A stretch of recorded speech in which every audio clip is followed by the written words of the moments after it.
আসসালামু আলাইকুম। আশা করি সবাই ভালো আছেন। শুভ সকাল। সকালবেলা আমি কাজের উদ্দেশ্যে নদী পার হচ্ছি। আজ পৌষ মাসের ৭ তারিখ।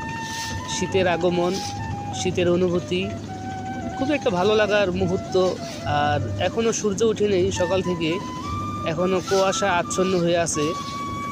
আর খুব একটা দারুণ পরিবেশ, খুবই সুন্দর। আর নদীতে আসলে কেউ মন ভালো না থাকলেও নদী পারাপার হলেও মন ভালো লাগে। নদী, প্রকৃতি আমাদের বন্ধু। তাই শীতের সকালে আমি কাজে যাওয়ার উদ্দেশ্যে বের হচ্ছি। আমি নৌকার সামনে বসে আছি। খুব একটা ভালো লাগার মুহূর্ত। আর শীতের সকালটা সবাই উপভোগ করুন। আর খুবই ভালো লাগার একটা মুহূর্ত। শীতকাল সবার জন্য সুন্দর মুহূর্ত একটা। সবাইকে ধন্যবাদ। আসসালামু আলাইকুম।